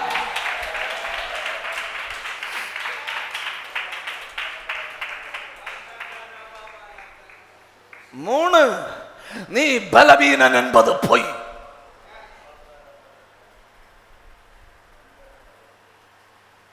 ஒன்னா சொல்லுங்க. முதல் பொய் என்ன? 2, உனக்கு சந்ததி பிறக்காதுங்கிறது. உங்க வயசு தெய்வத்துக்கு பிரச்சனை கிடையாது. உங்க நோய் நொடிகள் தெய்வத்துக்கு பிரச்சனை கிடையாது. தெய்வத்துக்கு பிரச்சனை என்ன? குறித்த காலத்தில் சாராள் கற்பம் தரித்தாள்.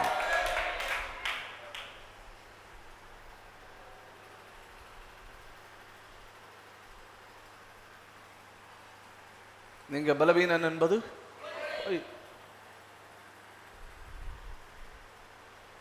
சொல்லுங்க. நான் பலவான். சொல்லுங்க. மெதுவா மெதுவா சொல்லுங்க, கொஞ்சம் கூட மெதுவா சொல்லுங்க. யோவேல் 3:10 என்ன சொல்லுது? யாராவது பைபிள் திறக்காம சொல்லுங்க.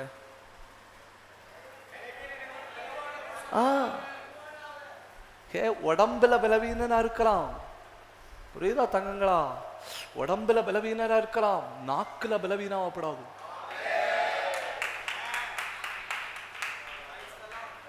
நமக்கு உடம்புல பலவும் நாக்குல,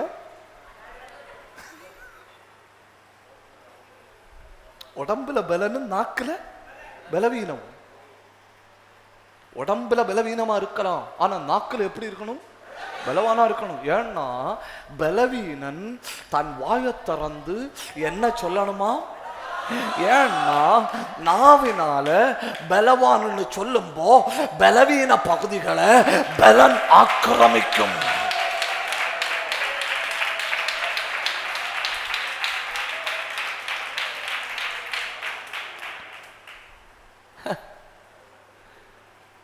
சொல்லுங்க சொல்லுங்க, எங்க நோய் வந்தாலும் நாக்குல நோய் வராம பார்த்துக்கிடும். சொன்னீங்களா? எங்க நோய் வந்தாலும், ஏன்னா நாக்க வச்சா பாடணும், நாக்க வச்சா பிரசங்கம் பண்ணணும், நாக்க வச்சா ஜபிக்கணும். சொல்லுங்க, நான் மெதுவா மெதுவா பேசினப்போ நான் பலவா. ஒரு தடவை கூட சொல்லுங்க.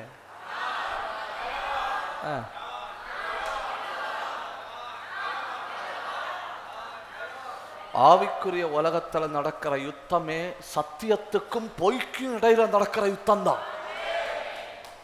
எதுக்கும் இடையில நடக்கிற யுத்தம், சத்தியத்துக்கும் பொய்க்கும் இடையில யுத்தம் நடக்கும்போ நீங்களே நான் பலவீனன்னு சொல்லிட்டு இருந்தா எப்படி? அப்படின்னா சத்ரு சொன்ன பொய்ய நீங்க நம்பி இருக்கிறீர்கள். பலவீனனே என்ன சொல்லணுமா? நான் பலவான் சொல்லணுமா? அப்ப பலவான் எத்தனை அதிகம் சொல்லணும்?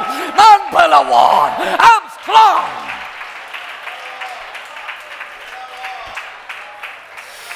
நல்ல 2 நிமிஷம் அந்நிய பாஷை பேசி நாவின் கட்ட அவிழ்த்து விட போறேன். கண்ணை மூடி பிடிங்க. பலமான அபிஷேகம், வாய தரைங்க. இதுவரை பேசாத அந்நிய பாஷை பெற்றுக்கிடுங்க. ரகத்துரிபி அந்தல் கபந்தரா வேகத்தனா ரிபத்தரா அந்தர கந்தல் கபத்தனா தீர்க்க தரிசன உதடு. கண்ணை மூடி பெற்றுக்கிடுங்க. கண்ணை மூடி வெட்டு.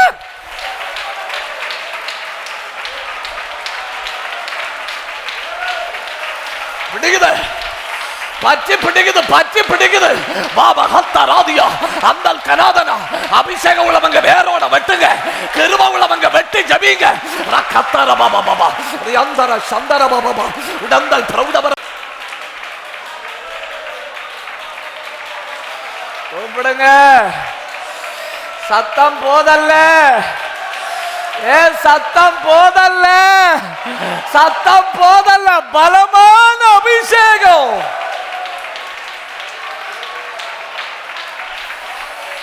கூப்பிடும்படி ஏவப்படுறோம், கூப்பிடுங்க. கடிந்து கொண்டு ஜபிக்கும்படி ஏவப்படுறோம், கடிந்து கொண்டு ஜபிங்க. ஆவியில போராடும்படி ஏவப்படுறவங்க ஆவியில போராடுங்க. கர்த்தர் உங்கள் நாவுகளை விடுவிக்கிறார்.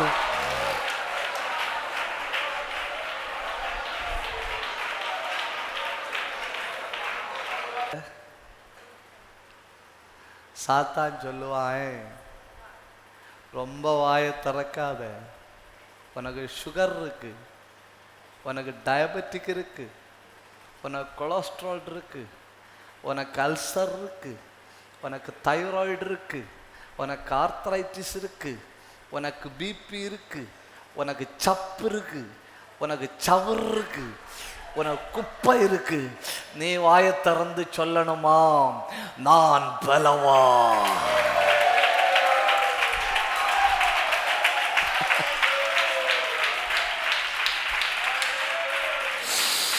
ஒவ்வொரு பலவீனனும் வாயை திறந்து சொல்லுங்க, நான் பலவான், என்னால பாட முடியும், என்னால ஜெபிக்க முடியும், என்னால ஊழியம் செய்ய முடியும், என்னால ஆவியில நிரம்ப முடியும், என்னால செயல்பட முடியும். அத்தா அத்தா அத்தாரா ரியாத்தாரா உடந்தாரா அல்பந்தாரா பிரௌடவத்தாரா. ஆவியில போராடு, என் ஆவியில போராடு. பிடிக்குது அபிஷேகம், கண்ண மூடி பிடி, பாத்தி பிடிக்குது. அத்தா அத்தாரா ரியாத்தாரா. நீ படை குதிரை, நீ ராணுவம், நீ கர்த்தரின் சேனை.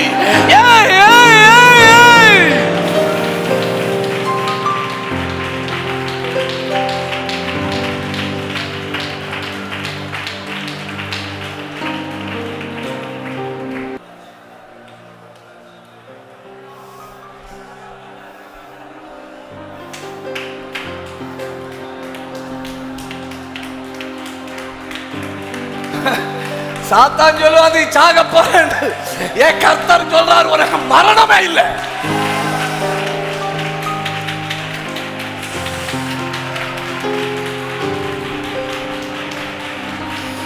அல்லாவில போராடுங்க. ஒரு பலமான அபிஷேகம் இந்த கூடாரத்தை முற்றுகையிடுகிறது.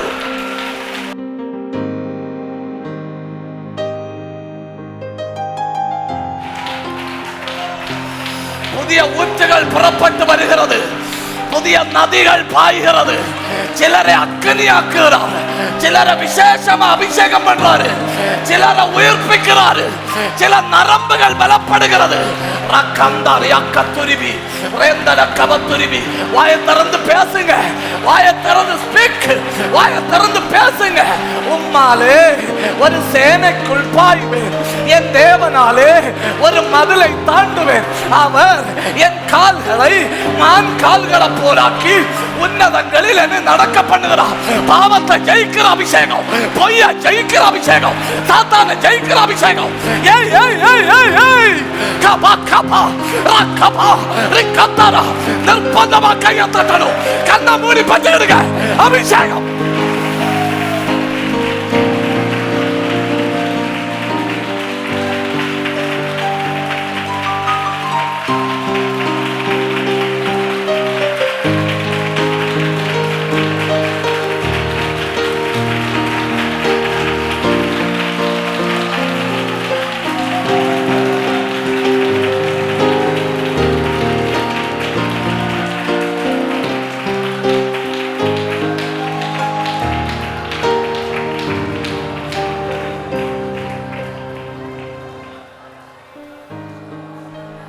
இந்த பறந்து விரிந்த உலகத்துல நீ வாழ முடியாது. தற்கொலை பண்ணி செத்து போ என்று உன் காதுல கேட்கிற சத்தம் பொய். ஏன் பொய்ன்னு? நீ ஊழியத்துல சாதிக்க முடியாது என்பது பொய், உனக்கு மன அழுத்தம் இருக்கு என்பது பொய், உன் சரீரத்தால ரொம்ப காலம் வாழ முடியாது என்பது பொய். நீ சாதிக்க பிறந்தவன்.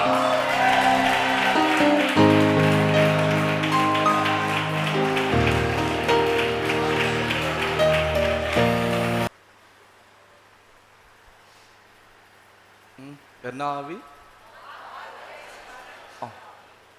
பல நேரம் நமக்கு அதான பிரச்சனை.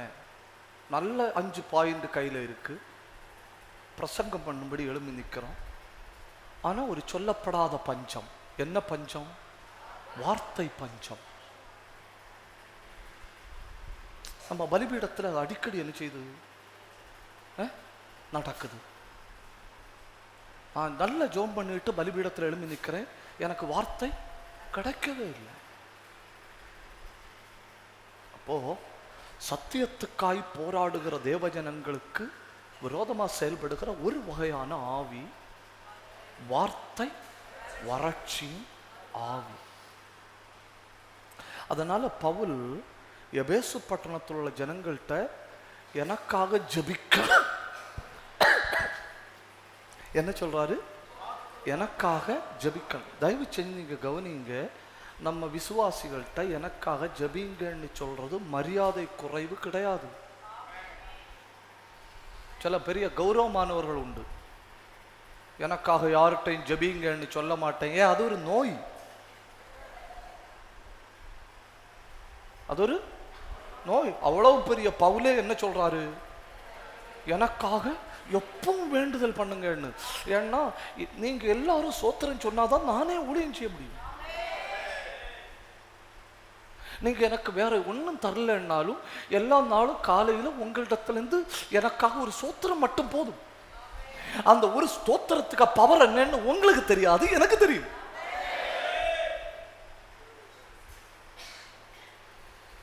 அப்போ ராபர்ட் டொனால்டுடைய ஊழியம் நல்லா இருக்கணும்னு நீங்க விரும்பினா நீங்க என்ன செய்யணும்? ஒரு ஸ்தோத்திரம். அந்த ஸ்தோத்திரத்தினை அறுவடை செய்கிறது நான். ஸ்தோத்திரத்தை விதைச்சது நீங்க, அறுவடை செய்கிறது நான். ஏதோ ஏன் பலத்துல நான் சாப்பிடுற உணவுல இப்படி மணிக்கணக்கில் பேசுறேன்னு நினைக்காதுங்க. உங்களை மாதிரி தேவ பிள்ளைகள் சொல்லுகிற சோத்திரம். அதனால நான் எங்க போனாலும் சொல்லுவேன், எனக்காக நீங்க ஒரு சோத்திரம். சில ஆட்கள் என்ன நினைப்பணும்னா அது ஒரு தரக்குறைவா நினைப்பணும். மற்றவங்கள்ட்ட ஜெபம் பண்ண சொல்றது ஒரு தரக்குறைவல்ல, அது ஒரு தரம், அது ஒரு முதிர்ச்சி, அது ஒரு வளர்ச்சி. நான் இதுவரை யாரிடத்திலும் எனக்காக ஜெபியுங்கள்னு சொன்னதில்லை. அது ஒரு நோய், அது ஒரு வகையான நோய். அதுக்கு தலைக்கணம்னு தமிழ்ல சொல்லணும், ஹெட் வெயிட்னு இங்கிலீஷ்ல சொல்லணும்.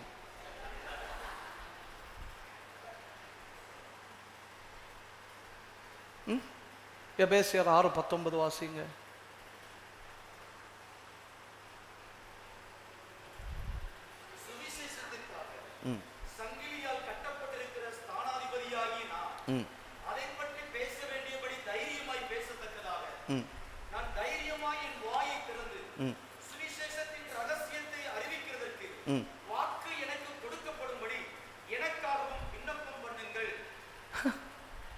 அவன் அது ஒரு மரியாதை குறைவாட்டான் நினைக்கிறான். இல்லை, அவன் என்ன சொல்றான்? எனக்கும் தெய்வத்துக்கு இடையில ஒரு கனெக்ஷன் இருக்கு. அங்க இருந்து வந்தாதான் நான் என்ன செய்ய முடியும்? பேச முடியும். எனக்கு வார்த்தை கிடைக்கணும். இப்ப என்ன நீங்க கவனிச்சீங்களா? எனக்கு வார்த்தை கிடைச்சிட்டே இருக்கு.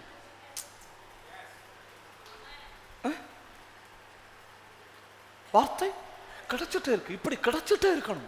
இப்படி கிடைச்சிட்டே இருந்தா நீங்க பேசுறதெல்லாம் வெளிப்பாடா இருக்கும். இப்ப நான் எழும்பி நிக்கிறேன். உங்க பணித்தளத்தை பற்றி எனக்கு தெரியுமா? தெரியாது. உங்க ஆத்மாக்களை பற்றி எனக்கு தெரியுமா? உங்க வேதனையை பற்றி எனக்கு தெரியுமா? ஆனா நான் இதுவரை பேசுனதெல்லாம் நீங்க பாருங்க, எல்லாம் வெளிப்பாடா இருக்கும். அது எப்படின்னா வார்த்தை கிடைக்குது. அப்ப பவுல் சொல்றாரு, என் நாவுக்கு ஒரு போராட்டம் இருக்கு. அது என்ன போராட்டம்னா, எனக்கு சில நேரம் வார்த்தைக்கு பஞ்சம் உண்டாகுது. அது வார்த்தையை வறட்சி ஆக்குகிற ஆவி. நீங்க எனக்காக என்ன செய்யணும்? ஜெபிக்கணும். நீங்க ஜெபம் பண்ணீங்கன்னா நான் வாயை திறக்கும்போ ஊற்று மாதிரி வரும். இது உங்கள்கிட்ட சொன்னதில்லை, நான் அதை திரும்ப வாபஸ் வாங்கிக்கிறேன்.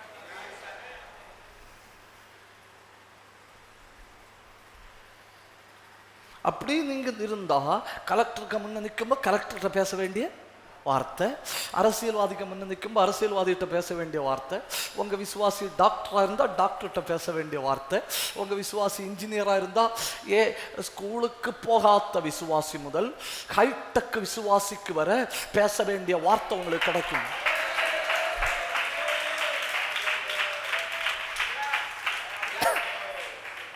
இது அப்படி இல்லை. கொஞ்சம் படிச்ச ஒரு ஆளு நம்ம சபையில வந்தாலே நமக்கு பயமா இருக்கு. ஏன் அப்படி பார்க்கிறா? கொஞ்சம் படிச்ச ஒரு விசுவாசி சபையில வந்தாலே நமக்கு பயமா இருக்கு. ஏன்னா நம்மகிட்ட சரக்கு இல்லை.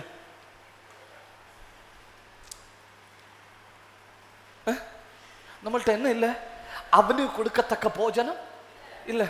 நம்ம விசுவாசிகள் தவிடு கொடுத்தாலும் சாப்பிட்டுட்டு போகணும். படிச்சவனுக்கு தவிடு கொடுத்தா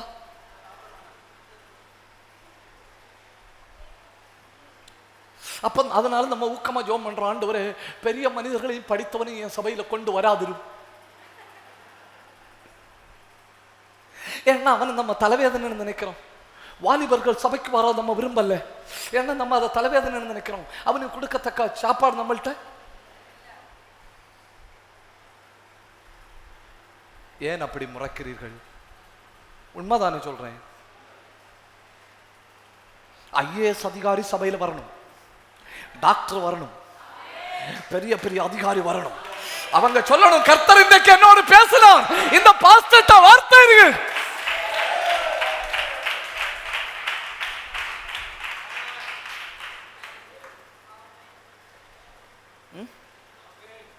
எனக்கு தனிப்பட்ட விதத்தில் தெரியும் சில போதகர்கள், அவங்க சபையில வாலிபர்கள் வாரத விரும்புறதே இல்லை. ஏன் விரும்புறது இல்லைன்னா அவங்கள்ட்ட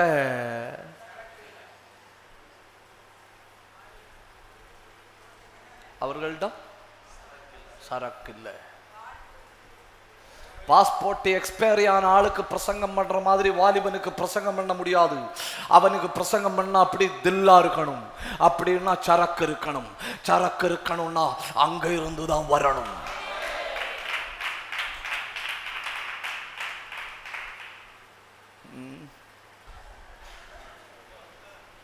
அப்ப ஒன்னாவது நாவல போராடுகிற ஆவி என்ன?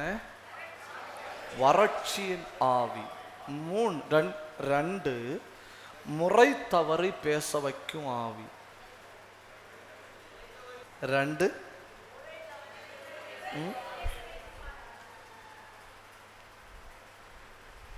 யோபு சொல்றார் இல்லையா, அந்தகாரத்து நிமித்தம்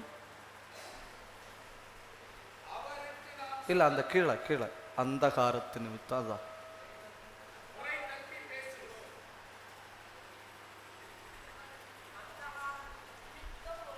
பாத்தீங்களா? 1வது பாதிப்பு என்ன? வார்த்தை பஞ்சம்.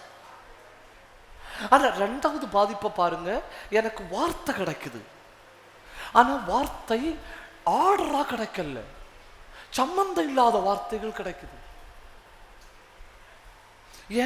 ஏன்னா என் நாவில இருள். முந்தி என் நாவில பஞ்சம், இப்ப என் நாவில இருள்.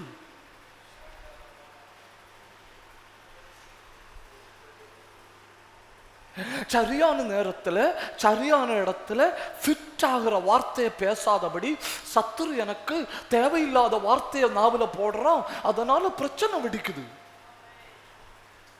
பேசிட்டு நான் யோசிக்கிறேன், நான் அப்படி பேசினேன், நான் அப்படி பேசவே மாட்டேனே. ஏன் அப்படி பார்க்கிறீர்கள்? கரெக்டா தானே சொல்றேன். ஊழியர்கள் சந்திக்கிற சவால்களை தானே சொல்றேன். அது வேண்டாமா? இல்ல நமக்கு அப்படி போமா, இன்று முதல் நான் உன்னை அப்படி போமா?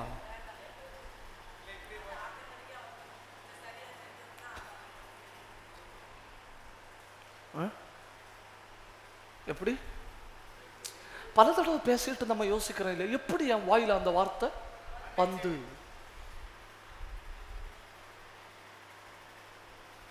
நான் எவ்வளவு பதட்டம் ஆனாலும் நான் நிதானமா தானே பேசுவேன். எப்படி அந்த வார்த்தை என் வாயில இருந்து வந்து? அப்படின்னா அந்த நேரத்துல மட்டும் ஒரு அந்தகாரம் என் நாவை ஆக்கிரமித்திருக்கிறது. அந்த அந்தகாரம் என் நாவை ஆக்கிரமித்த நிமித்தம் நான் சாதாரணமா பேசிட்டு வர முறை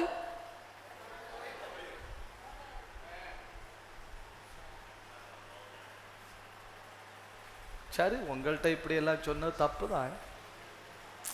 நம்ம ஊழியர்கள் நல்லா இருக்கணுமேன்னு சொல்லி சொன்னேன், தப்புதான்.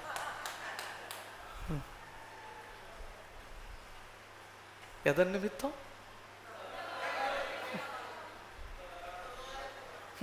அவனே ஒத்துக்கிடுறான். அவ்வளவு பெரிய பரிசுத்தவனே ஒத்துக்கிடுறான் என் நாக்குல பேய் இருக்குன்னு.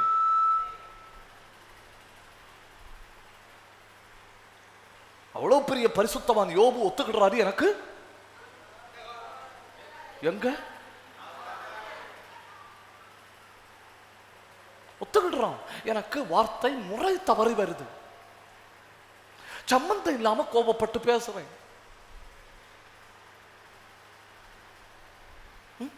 நான் பொதுவா அப்படி கிடையாது. எதையுமே யோசிச்சுட்டு 5 வார்த்தை பேசினாலும் 5 சரியாதான் இருக்கும். ஆனா இப்ப எல்லாம் சில நேரம் அந்த நிதானத்தை தாண்டுது. அது எனக்கே தெரியுது. அப்படின்னா என் நாவை ஒரு அந்தகாரம் ஆக்கிரமிக்கிறது. ஏற்கனவே நாவுல என்ன அனுபவிக்கிறேன்? பஞ்சம். நாவுல பஞ்சம். சரியான நேரத்துல சரியான வார்த்தை கிடைக்கலையே, எனக்காக சோத்திரம் பண்ணுங்கள் அப்படின்னு ஏற்கனவே சொன்னேன். அவ்வளவு பெரிய பரிசுத்தவானாகிய பவுல் இப்ப கிட்டத்தட்ட அதே அளவு பரிசுத்தவானாகி யோபு சொல்றாரு, எனக்கும் ஒரு பிரச்சனை இருக்கு. ஒண்ணு நாவுல பஞ்சம், ரெண்டு நாவுல இருள்.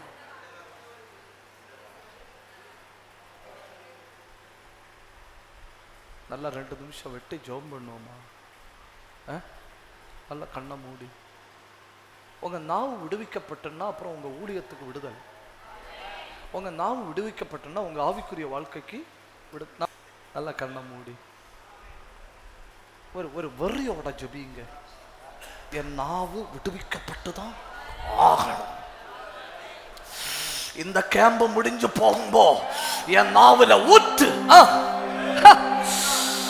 நான் உன் வாயிலிட்ட என் வார்த்தையை அக்கினியாக்குவேன், அது இந்த ஜனத்தை பட்சிக்கும், ஏன்னா அவர்களை விறகாக்குவேன். பாபா பாபா பா, ஒரு ஊற்று புறப்படுகிறது உங்க வறண்ட ஊழியத்துல.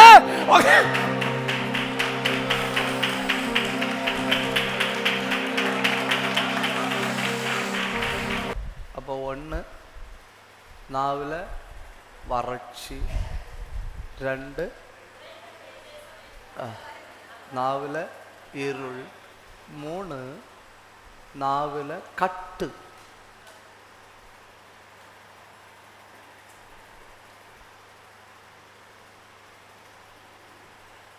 மார்க்கு எழுதின சுவிசேஷம் 7ஆம் அதிகாரம் 35வது வசனம்.